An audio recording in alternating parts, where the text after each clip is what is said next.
Hello students, in previous lecture we have studied the second method of integration, that is integration by parts, in which we have studied the rule which is used in this integration by parts. So what is that rule? That is integration u v dx. याच्यामध्ये u आणि v that are any two differentiable functions of x, u आणि v ही दोन जर x ची डिफरन्शिएबल functions असतील तर याचा प्रॉडक्टचं जे इंटिग्रल आहे that is integral u v dx it is given as u integral of v dx minus integral of du by dx into integral of v dx. याच्यामध्ये u आणि v ही जी दोन functions आहेत त्याच्यामध्ये फर्स्ट आणि second function जे आहे ते आपल्याला आयडेंटिफाय करायला लागतंय आणि आपण बघितलंय ते आयडेंटिफाय आपण कसं करतोय तर हा जो रूल आहे LIATE की ज्याला आपण लिएट रूल म्हणतोय त्या रूल नुसार आपण आयडेंटिफाय करायचं. याच्या सगळ्याचे लॉंग फॉर्म आपण पाठीमागच्या लेक्चरला बघितले. L लॉगॅरिथमिक साठी येतं, I inverse function, A algebraic, T trigonometric आणि E फॉर एक्सपोनेन्शियल फंक्शन. आता हा जो रूल आहे तो रूल यूज करून दोन्ही फंक्शन्स आयडेंटिफाय करायची आणि मग हा रूल यूज करून आपण एक्झाम्पल सॉल्व्ह करतो. ठीक आहे, आपण याचा जो थिअरम आहे किंवा थेरॉटिकल पार्ट आहे तो आणि एक एक्झाम्पल बघितलं. आता या लेक्चर मध्ये आपण काय करायचं याच्यावरची जादाची जी एक्झाम्पल्स आहेत ते घेतोय. याच्यामध्ये पहिलं एक्झाम्पल मी लिहिले बघा, integral x² tan inverse x dx. इथं x² हे एक फंक्शन आहे आणि tan इनवर्स x हे दुसरं फंक्शन येते. ह्या दोन फंक्शनचा प्रॉडक्ट आहे म्हणजे आपल्याला इंटिग्रेशन बाय पार्ट्स जो रूल आहे तो रूल यूज करून आपल्याला इंटिग्रेशन सॉल्व्ह करायला लागणार आहे. आता याच्यामध्ये हा जर रूल आपण यूज केला तर x² हे एक फंक्शन आहे, दुसरा tan इनवर्स x आहे, इनवर्स फंक्शन आहे म्हणजे इथं tan इनवर्स x हे इनवर्स फंक्शन झालं आणि x² म्हणजे कुठले येते अल्जेब्राइक मध्ये येते. म्हणजे हा जर रूल आपण बघितला तर याच्यामध्ये इनवर्स आधी येतो आणि नंतर अल्जेब्राइक येतो. म्हणजे याच्यातलं जे tan इनवर्स x आहे याला आपण काय म्हणणार आहे, दिस इज युअर फर्स्ट फंक्शन किंवा यालाच आपण नोटेशन काय घेतोय u. या रूलनुसार किंवा याच्यानुसार u हे तुमचं पहिलं फंक्शन झालं आणि मग हे x² आहे ते अल्जेब्राइक येते. So that is the second function की ज्याला आपण काय म्हणतो v. एकदा हे दोन फंक्शन्स तुम्हाला आयडेंटिफाय करता आले की मग हा रूल वापरून तुम्हाला एक्झाम्पल सोडवायला येतो. म्हणजे याच्यामध्ये tan इनवर्स x हे इनवर्स फंक्शन आहे म्हणून पहिलं फंक्शन आलं, x² हे अल्जेब्राइक आहे म्हणून हे सेकंड फंक्शन येते. So integrating by parts, integrating by parts. आता रूल आपण वर लिहिलेला आहे. काय रूल आहे तर इंटिग्रेशन बाय पार्ट्स मध्ये काय करतो, u म्हणजे keep first function as it is, u आणि v मध्ये लक्षात ठेवा किंवा रूल लक्षात ठेवताना काय करायचं फर्स्ट आणि सेकंड फंक्शन या टाइपने घेतला तर रूल काय येतो keep first function as it is. First function काय आहे आपलं tan inverse x, keep first function as it is, integral of second function काय येते x². बघा rule, keep first function as it is, integral of second minus integral of derivative of first ddx. First function काय आहे आपलं tan inverse x, derivative of first into integral of second function आहे x². हे जे सगळं येणार आहे याचं परत इंटिग्रल येतं इक्वल टू. आता हा tan inverse x as it is x² माहित आहे आपल्याला x² चे इंटिग्रल काय येतं तर x³ अपॉन 3 जी पॉवर आहे ती 1 न वाढवतो आपण म्हणजे x² चे इंटिग्रल आलं x³ अपॉन 3 मायनस इंटिग्रल. आता पहिला काय आहे बघा ddx of tan inverse x म्हणजे tan इनवर्स x ची डेरिव्हेटिव्ह माहित आहे आपल्याला काय असतं tan इनवर्स x ची डेरिव्हेटिव्ह तर 1 अपॉन 1 प्लस x² ही tan इनवर्स x ची डेरिव्हेटिव्ह असते इनटू x² चे इंटिग्रल येणार आहे x³ अपॉन 3 dx. ठीक आहे, आता पहिला जो पार्ट आहे हा सगळा सॉल्व्ह करून झालेला आहे तो आहे असाच लिहिणार आहे म्हणजे मी x³ आधी लिहिते x³ हा tan इनवर्स x अपॉन 3 ही झाली तुमची फर्स्ट टर्म. आता हा जो सेकंड इंटिग्रल मध्ये हे ज्या सगळ्या टर्म आहेत ह्या आपल्याला सॉल्व्ह करायचा. याच्यातला डिनॉमिनेटरचा 3 कॉन्स्टंट आहे त्यामुळे बाहेर घेतला 1 अपॉन 3. न्यूमरेटरला काय राहते तर x³ आणि हा डिनॉमिनेटर आला 1 प्लस x² dx.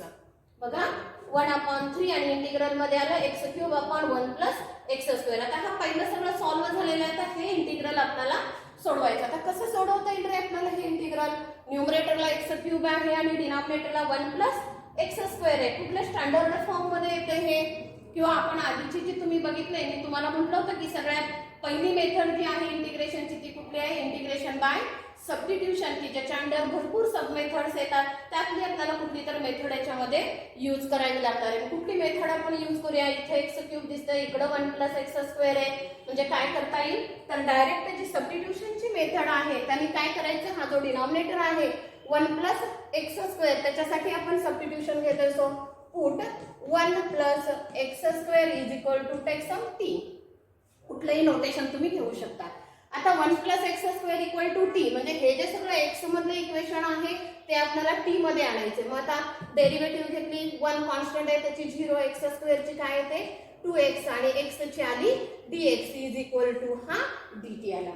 आता या ज्या व्हॅल्यूज आहेत त्या आपल्याला याच्यामध्ये त्या इंटिग्रल मध्ये सबस्टिट्यूट करायचे आहेत. म्हणजे काय होणार, पहिलं इंटिग्रल सोडवून झालेलं आहे ते आहे तसंच काय येतंय x³ tan 1x/3 as it is -1/3. आता इंटिग्रल मध्ये बघा डिनॉमिनेटरला 1 + x² आहे, त्याला t घेतलंय, म्हणजे डिनॉमिनेटरला तर मला t आहे तसं लिहिता येईल. आता न्यूमरेटरला काय आहे बघा x³ आणि dx, सबस्टिट्यूशन तर आपलं हे आहे. मग काय करता येईल, तर आता हा जो x³ आहे तो लिहिताना मी काय लिहिते, x × x² करते आणि हा dx आहे. असं आपण का केलंय, तर सबस्टिट्यूशन 1 + x² म्हणजे व्हॅल्यू मिळाली तर कशाची मिळू शकते आपल्याला, x² ची मिळू शकते. म्हणून मग काय केलं, जो x³ आहे तो काय केला, x × x² केला, म्हणजे आपल्याला ह्या x² ची व्हॅल्यू याच्यावरून सबस्टिट्यूट करता येईल.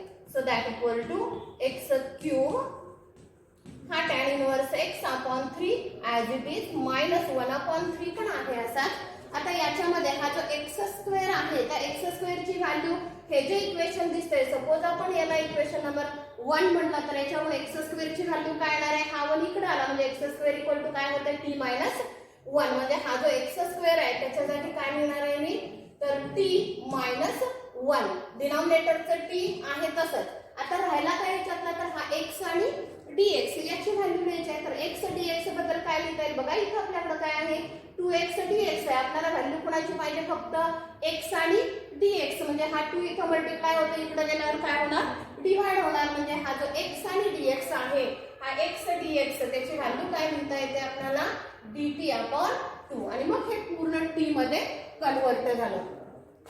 आता पहिल्यामध्ये तर आपल्याला काय सोडवायचं नाहीये, आहे असंच ठेवूया हा, ठीक आहे. मायनस, आता इथं बघा हा 1/3 आहे, इथला 1/2, हा 3 आणि हा 2, म्हणजे हा किती झाला 3 × 2, म्हणजे काय होणार आहे हा 1/6. हा सगळा कॉन्स्टंट आहे, इंटिग्रेशन साइनच्या बाहेर घेतला. आता आतमध्ये टर्म काय राहत आहे, तर t - 1/t. आता हा जो t आहे त्याने ह्या दोघांना मी सेपरेट डिवाइड केलं तर काय होणार आहे t/t, म्हणजे हा 1 झाला मायनस हा 1/t. t ना आपण काय केलं, न्यूमरेटरला सेपरेट डिवाइड केलं, हा dt आहे असाच.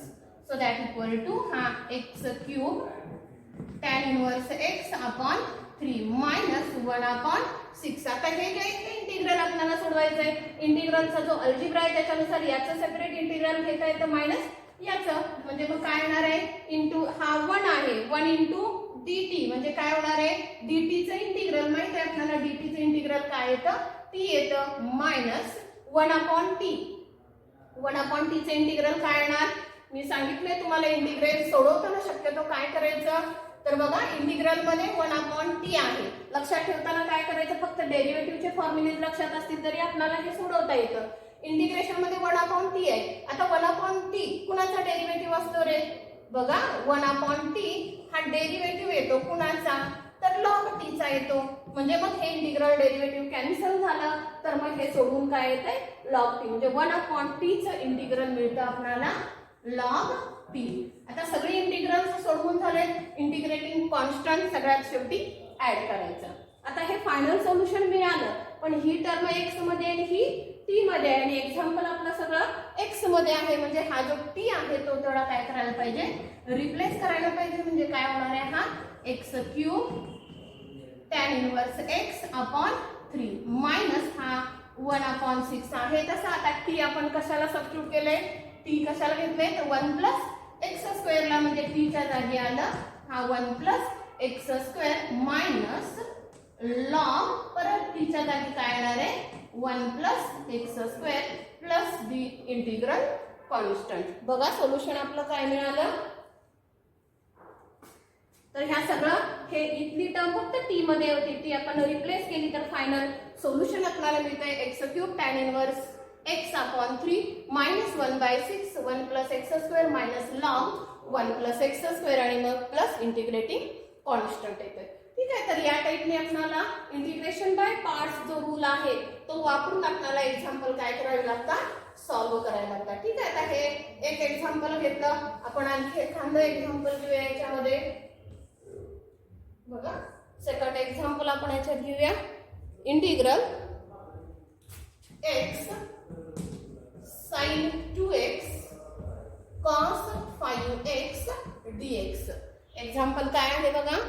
इंटिग्रल मध्ये x sin 2x cos 5x dx. आता हे आपल्याला सॉल्व्ह करायचंय.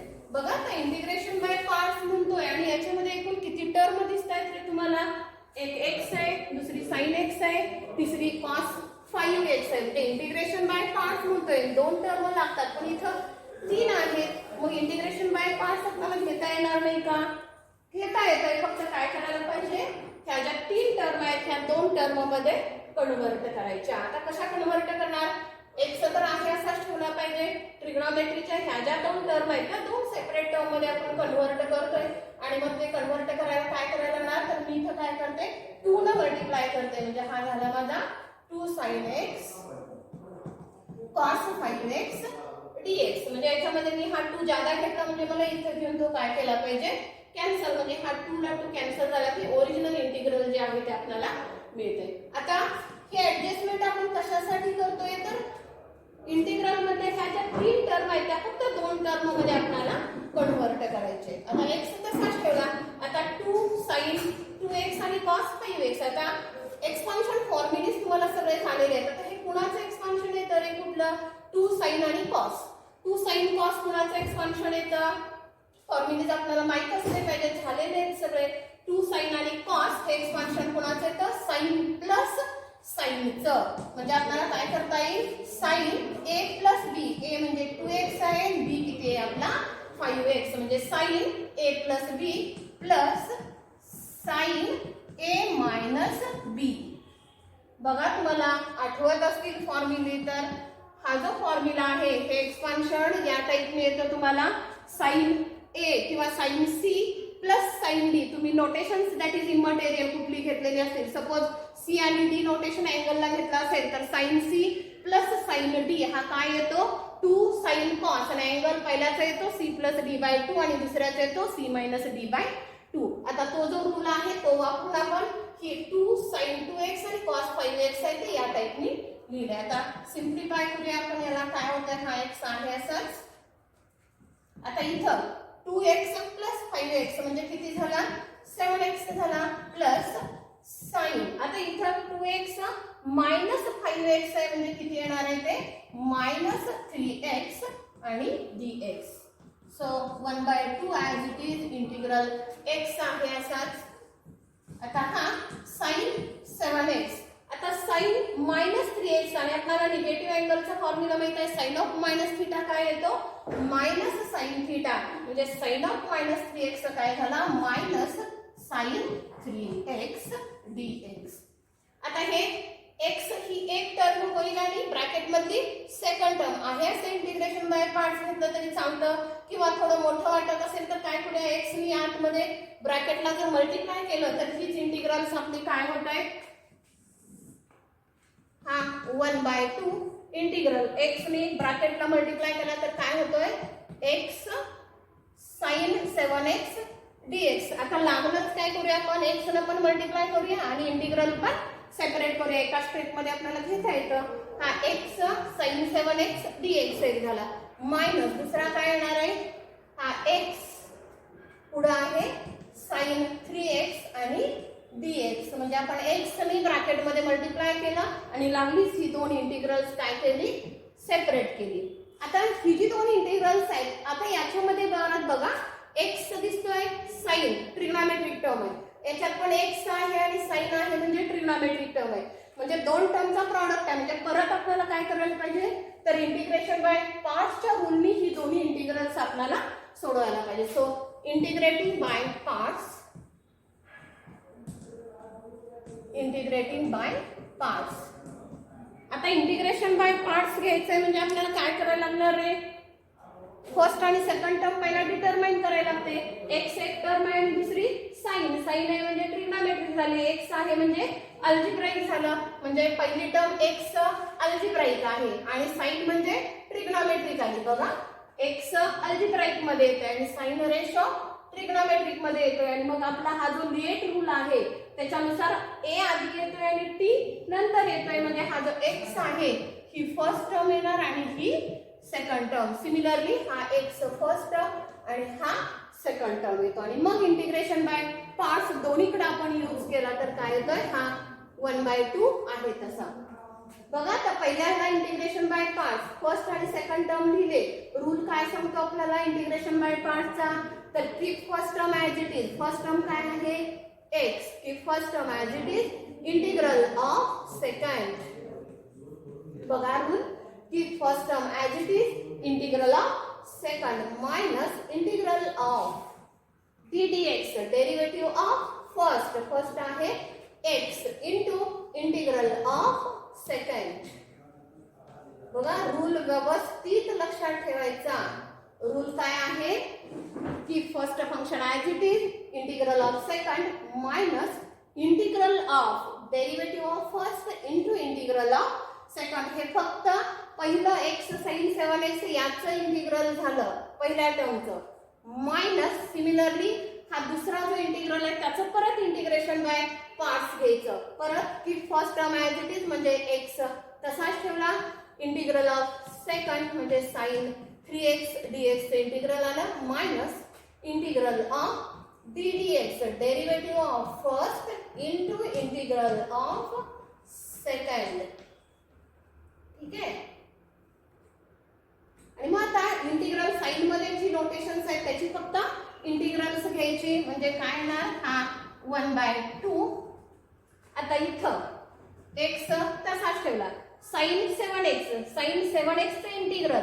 आता इंटिग्रेशन मध्ये रेशो कुठला आहे, साइन. आणि मग सोडवताना काय करायचं, साइन कुणाचं डेरिव्हेटिव्ह येतं, कॉसचं. cos x चं डेरिव्हेटिव्ह काय येतं, मायनस sin x येतं. पण इथं काय आहे, प्लस आहे. म्हणजे याचं इंटिग्रल काय होणार आहे, मायनस कॉस 7x.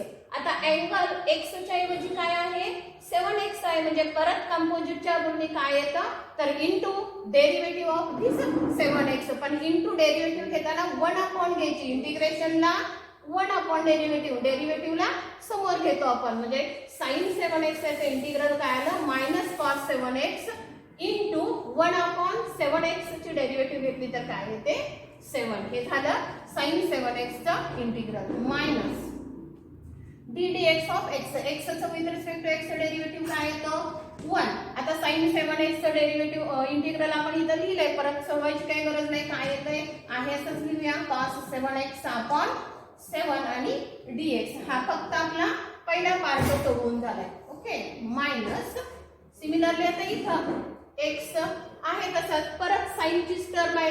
परत याप्रमाणेच इंटिग्रल काय येणार आहे, साइनचं इंटिग्रल काय येतं, मायनस कॉस 3x आहे इंटू 3x चं डेरिव्हेटिव्ह काय येतं, तर 1/3x चं डेरिव्हेटिव्ह आलं, मायनस परत x ची with respect to x derivative 1. परत याचे इंटिग्रल येते minus cos 3x upon 3 dx. आता फक्त आपले सगळे सोडवून झालेले आहेत. आपल्याला फक्त काय करायचंय, याचं सिम्प्लिफिकेशन करायचंय. आता सिम्प्लिफिकेशन काय होईल बघा, हा 1/2 आहेच कॉमन सगळ्यासाठी. ओके, आता पहिला ब्रॅकेट, आता हे इंटिग्रल्स सोडवत गेला आणि ब्रॅकेट कॅन्सल केले तर चालतात किंवा पुढच्या स्टेपला आपण कॅन्सल करूया, कारण अजून हे इंटिग्रल आपल्याला सोडवायचे. आता पहिला हा सोडवून झालाय, हा काय येतोय, minus x cos 7x upon 7. पहिली टर्म काय आली, मायनस cos 7x, हा x अपॉन दिस 7. आता इथं काय होते रे, हे मायनस आणि इथनं मायनस, मायनस मायनस प्लस झाला 1/7 काय होत आहे, कॉन्स्टंट आहे, हा minus minus plus 1/7 constant integration साइनच्या बाहेर घेतला, इंटिग्रल मध्ये काय होतोय फक्त cos 7x dx राहिला, ठीक आहे, मायनस परत इथं हा सगळा सॉल्व्ह झालेला आहे, हा काय येतोय मग minus x cos 3x upon 3 आला. ओके, आता परत हे इंटिग्रल सोडवायचं आहे, परत हे मायनस मायनस काय होणार आहे, प्लस झाला, 1/3 कॉन्स्टंट आहे, इंटिग्रेशन साइनच्या बाहेर घेतला, इंटिग्रल मध्ये फक्त काय राहिला cos 3x dx. आता फक्त हे दोन इंटिग्रल आपल्याला थोडे सोडवायचे. आता हा 1/2 आहे असाच. आता इथं पहिली term minus x cos 7x upon 7. आता इथं 1/7 कॉन्स्टंट आहे तसाच. आता इंटिग्रेशन मध्ये टर्म काय आहे, cos आहे, इंटिग्रेशन मध्ये cos आहे, मग cos कोणाचा डेरिव्हेटिव्ह येतो, साइनचा, म्हणजे याचे इंटिग्रल काय येणार आहे, sin 7x अपॉन ह्या 7x ची डेरिव्हेटिव्ह येते 7. आता हे मायनस आहे, ब्रॅकेटच्या बाहेर मायनस आणि हा मायनस, मायनस मायनस प्लस हा x cos 3x अपॉन 3. आता हा मायनस आणि इथला प्लस, म्हणजे हा मायनस 1/3 आणि परत cos 3x चे इंटिग्रल काय येणार आहे, तर sin 3x अपॉन 3. आता हे सगळं इंटिग्रल सोडवून झालं आणि मग आपण इंटिग्रेटिंग कॉन्स्टंट ऍड करणार आहे. आता अजून काय सिम्प्लिफिकेशन करता येते आपल्याला, हे 7 एकत्र लिहिता येईल, ठीक आहे. आता हे दोन एकत्र लिहिले तर हा काय होतोय, minus x cos 7x upon 7 plus sin 7x. आता 7 × 7 म्हणजे किती झाला, हा 49 प्लस हा x cos 3x अपॉन 3 आणि हा मायनस 3 आणि 3 हा 9 आणि न्यूमरेटरला sin 3x आणि 3 × 3 हा किती झाला, 9 झाला अँड प्लस इंटिग्रेटिंग कॉन्स्टंट. आता हे जे इंटिग्रल आहे हे आहे असं एवढंच ठेवलं तरी चालेल, किंवा अजून ह्याला आपल्याला काय सिम्प्लिफिकेशन करता येईल, सिम्प्लिफिकेशन काय करता येईल, तर हे ज्या दोन टर्म आहेत त्या दोघांमधून आपल्याला काय करता येईल रे, x चा कॉमन घेता येईल. x चा कॉमन घेतला तर टर्म आपली cos मायनस cos ची येणार आहे, सोडवता येईल, किंवा आहे एवढंच इंटिग्रेशन हे ठेवलं तरी चालू शकतं, म्हणजे ह्याला सोडवायला पाहिजे पुढे असं काही नाही, इथपर्यंत जरी तुम्ही सोडवत गेला तरी सफिशियंट आहे. ओके, तर अजून एखादं एक्झाम्पल आपण याच्यामध्ये घेऊया. Okay, third example, integral e⁻²x cos 3x dx. बघा एक्झाम्पल काय आहे, इंटिग्रल मध्ये e⁻² cos 3x dx आहे. ओके, आता या टाइपची जी एक्झाम्पल्स आहेत ती थोडीशी स्पेशल टाइप मध्ये येतात का, तर बघा e⁻²x आहे म्हणजे हे एक्सपोनेन्शियल टाइपचा आणि cos 3x आहे म्हणजे हे काय येते, ट्रिग्नोमेट्रिक येते. म्हणजे जेव्हा एखाद्या एक्झाम्पल मध्ये एक्सपोनेन्शियल आणि ट्रिग्नोमेट्रिक टर्म येतात तेव्हा हे इंटिग्रल तुम्ही कितीही वेळा सोडवत गेला, एकदा 2 5 10 15 20 कितीही वेळा सोडवत गेला तर फुल्ली इंटिग्रल सॉल्व्ह होत नाही. कुठलं इंटिग्रल, असं इंटिग्रल की ज्याच्यामध्ये एक्सपोनेन्शियल आणि ट्रिग्नोमेट्रिक टर्म असते. मग त्याच्यासाठी काय करावं लागतं, आता एक्सपोनेन्शियल आणि ट्रिग्नोमेट्रिक आहे, दोन्हीचा प्रॉडक्ट आहे म्हणजे इंटिग्रेशन बाय पार्ट्सनी सॉल्व्ह होणार आहे. पण सोडवत गेलं की तुमच्या लक्षात येईल की परत एकदा इंटिग्रेशन घेतलं, दुसऱ्यांदा इंटिग्रेशन घेतलं की परत तेच इंटिग्रल रिपीट होतात. मग या टाइपचे इंटिग्रल घेताना काय करायचं, तर सुरुवातीलाच let i is equal to, दिलेलं जे इंटिग्रल आहे ते काय करायचं, i is equal to consider करायचं आणि मग integration by parts. So integrating by parts. आता दोन टर्म आहेत, e⁻²x आणि cos, आणि आपला लिएट रूल नुसार एक्सपोनेन्शियल शेवटी येतोय आणि त्याच्या आधी ट्रिग्नोमेट्रिक, म्हणजे ह्या रूल मध्ये ट्रिग्नोमेट्रिक टर्म आधी येते आणि एक्सपोनेन्शियल नंतर येते. म्हणजे cos 3x ही आपली काय होणार आहे रूल नुसार फर्स्ट टर्म आणि एक्सपोनेन्शियल आधी काय होते सेकंड टर्म. मग एकदा फर्स्ट आणि सेकंड टर्म आपल्याला लक्षात आली की मग हा जो रूल आहे तो वापरायचा. सो इंटिग्रेटिंग बाय पार्ट्स काय होईल, रूल पाठच असला पाहिजे, आपला लक्षात असलाच पाहिजे.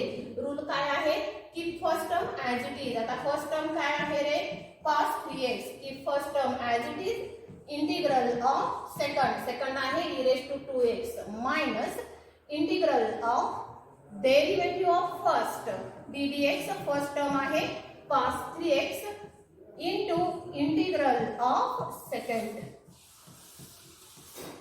ओके, तर cos 3x पहिली टर्म आहे अशी. आता e raised to 2x चे इंटिग्रल माहिती आहे आपल्याला काय येतं, e raised to 2x upon 2x चे डेरिव्हेटिव्ह 2 येते मायनस. आता d dx ऑफ cos चे डेरिव्हेटिव्ह मायनस साइन येते. बघा cos 3x चे डेरिव्हेटिव्ह काय होणार आहे, minus sign 3x into 3x ची 3 into e raised to 2x चे इंटिग्रल काय होतंय, e raised to 2x upon 2 आणि हा dx आहे. ओके, आता पहिली टर्म टोटली आपली सॉल्व्ह झाली आहे. अशीच लिहूया, काय आहे ही cos 3x into e raised to 2x upon 2. आता इथं काय होतंय बघा, हा मायनस मायनस प्लस झाला. कॉन्स्टंट काय काय येतंय, हा 3 आणि डिनॉमिनेटरचा 2 म्हणजे 3 अपॉन 2 आपल्याला काय करता येईल, कॉमन काढता येईल. आणि इंटिग्रल मध्ये काय राहतंय तर sin 3x e raised to 2x आणि dx.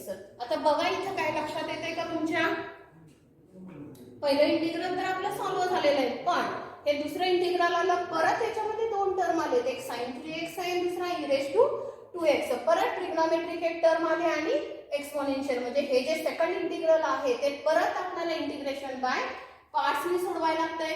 So again integrating by parts काय होणार आहे, अगेन इंटिग्रेटिंग बाय पार्ट्स.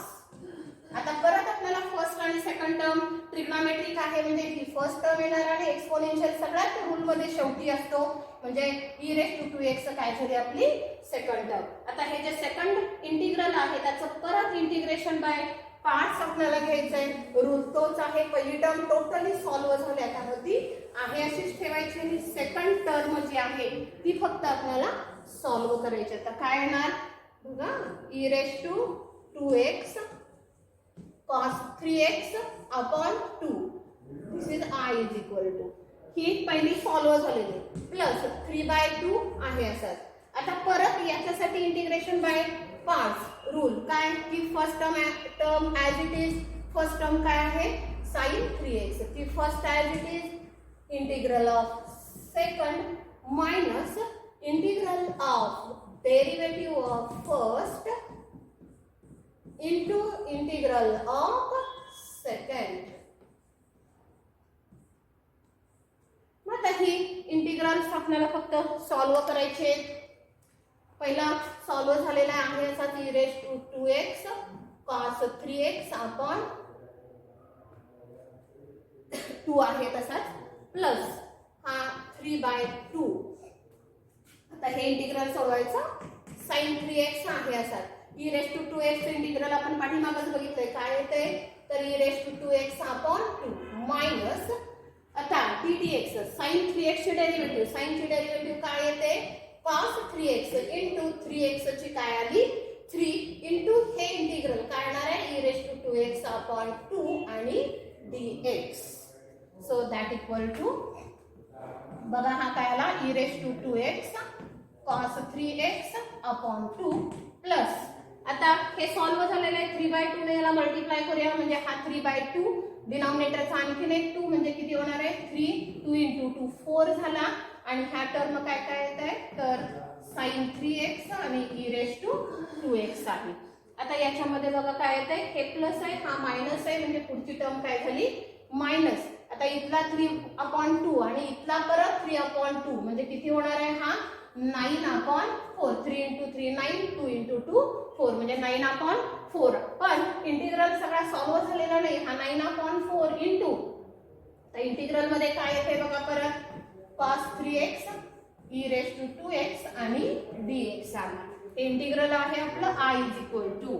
आता परत बघा सुरुवातीला बघा e raised to 2x cos होतं इंटिग्रेशन बाय पार्ट्स एकदा घेतलं की परत सेकंड इंटिग्रल मध्ये साइन आणि एक्सपोनेन्शियलच्या टर्म आल्या.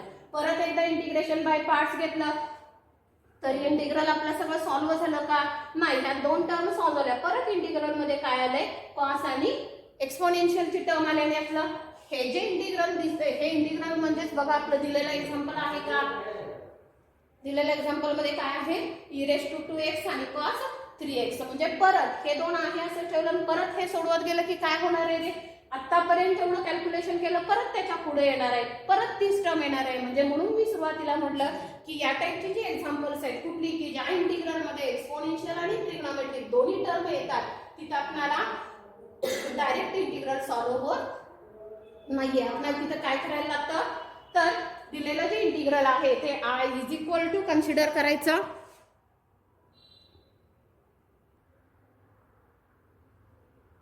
म्हणजे हे जे इंटिग्रल आहे याला परत सोडवलं की परत त्याच सगळ्या स्टेप्स येणार आहेत. म्हणून आपण काय करणार आहे, त्या इंटिग्रलला आपण सुरुवातीलाच काय कन्सिडर करतोय, I इज इक्वल टू, म्हणजे मग हे काय येणार आहे, so I is equal to e raise to 2x cos 3x upon 2 plus 3 upon 4 sin 3x e raise to 2x minus 9 upon 4. आणि हे इंटिग्रल परत दिलेलं याच्यासारखं आहे, म्हणजे त्याच्यासाठी परत आपण काय करतोय, I हे नोटेशन घेतोय आणि मग आपलं ते सॉल्व्ह होणार आहे, अदरवाईज सॉल्व्ह होणार नाही. मग आता इथं I असणारी टर्म इकडे पण आहे आणि याही बाजूला आहे, म्हणजे आपण काय करणार आहे, ह्या दोन्ही टर्म एका बाजूला घेतल्या आणि मग सिम्प्लिफाय करायचं. काय होणार मग, LHS ला आता काय आहे I.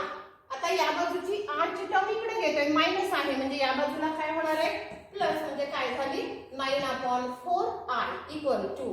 आता या बाजूच्या ज्या टर्म आहे त्याच्यातून जेवढं काही तुम्हाला कॉमन घेता येत असेल तेवढं आपण घेऊया. काय काय कॉमन घेता येते, e रेज टू 2x इथं पण आहे, इथं पण आहे, डिनॉमिनेटरला इकडे 2 आहे, इथं 4 आहे, म्हणजे आपल्याला त्या राहिलेल्या ज्या दोन टर्म आहेत त्याच्यामधून कॉमन काय घेता येईल, तर e raise to 2x upon 2 common घेतला. मग राहतोय काय, तर पहिल्या ब्रॅकेटमध्ये फक्त काय राहणार आहे cos 3x, कारण हा कॉमन घेतला, प्लस 3 अपॉन 2, का तर याच्यातला 2 कॉमन घेतलाय, e raise to 2x common घेतलाय, म्हणजे हा 3 अपॉन 2 आणि काय झाला हा sin 3x. आता याच्यामध्ये इंटिग्रेटिंग कॉन्स्टंट आपल्याला ऍड करायला लागतं. आता मी लिहिताना बघा, मी फक्त c, नेहमी आपण इंटिग्रेटिंग कॉन्स्टंट c ऍड करतो, तो जर ऍड केला तरी काही हरकत नाहीये, फक्त इथे येताना काय होणार आहे, ह्याचा जो कोएफिशिएंट येणार आहे तो याला डिवाइड होतो, म्हणून मी घेताना c नोटेशन घ्यायच्या ऐवजी काय करूया आपण c डॅश नोटेशन घेऊया. आता हे सिम्प्लिफाय करा, I प्लस 9/4I येते, म्हणजे काय होणार आहे हा 4I plus 9I upon 4 equal to, हे सगळं आहे असं e raise to 2x upon 2 cos 3x. हा आहे असं ठेवला तरी चालेल, किंवा अजून याला काय सिम्प्लिफाय करता येईल, क्रॉस मल्टिप्लाय केला तर हा काय होणार आहे 2 cos 3x झाला, हा 3 sin 3x अपॉन हा काय झाला 2 प्लस हा c डॅश. आता हा जो आहे हा काय येतोय 4 प्लस 9 म्हणजे किती झाला हा 13I अपॉन 4. आता आपल्याला फक्त I is equal to value पाहिजे, म्हणजे हा 13/4 इथं जो मल्टिप्लाय होतोय तो या बाजूला घ्यायचा, म्हणजे काय होणार तो 4 अपॉन 13. आपण मल्टिप्लाय करतो, इकडे झाला की डिवाइड 1 अपॉन येणार, म्हणजे हा न्यूमरेटर डिनॉमिनेटर चेंज करा, हा इथं आला इनटू हे बाकी सगळं आहे असाच. काय येतोय e raise to 2x upon 2, हा 2 cos 3x plus 3 sin 3x upon 2 plus c dash. आणि मग हा हे असा ठेवला तरी चालतोय, किंवा अजून आपल्याला काय करता येईल, याने सेपरेट जर आपण मल्टिप्लाय केलं ह्या ब्रॅकेटला तर काय होणार आहे, इथं 4 आहे, हा 2 आहे, इथला 2 आहे, याने याला मल्टिप्लाय केलं तर हा 2 आणि 2 4, हा 4 आणि इथला 4 काय झाला कॅन्सल झाला, म्हणजे पहिली टर्म काय आली तर e raise to 2x upon हा फक्त 13 राहतोय, आणि इथला जो आहे तो 2 cos 3x plus 3 sin 3x हा आहे असा. तर इथं काय होतंय c dash 4c dash upon 13, आणि हा जो आहे हा परत सगळा कॉन्स्टंटच येते, म्हणजे याच्यासाठी आपल्याला एक नोटेशन वापरता येईल. So I is equal to e raise to 2x upon 13 into 2 cos 3x plus 3 sin 3x, आणि प्लस हा जो सगळा कॉन्स्टंट आहे म्हणून आपण आपल्या सोयीसाठी त्याला एक सिंगल नोटेशन यूज करतोय. C, and this is the total integral of your given example बघा, एक्झाम्पल काय होतं आपलं तर integral e⁻²x cos 3x dx म्हणजे असं एक्झाम्पल की ज्याच्यामध्ये एक्सपोनेन्शियल आणि ट्रिग्नॉमेट्रिक टर्म असतात ते एक्झाम्पल कन्सिडर करून मगच सोडवता येतं. अदरवाईज ते एक्झाम्पल कंप्लीट आपल्याला सॉल्व्ह होत नाही. तर या टाइपच्या एक्झाम्पल मध्ये एवढं फक्त लक्षात ठेवायचं की दिलेलं इंटिग्रल कन्सिडर करायचं आणि मग सोडवत जायचं. 2 वेळा इंटिग्रेशन बाय पार्ट्स घेतलं की मग तुम्हाला ते सिम्प्लिफाय होतं आणि सॉल्व्ह करता येतं.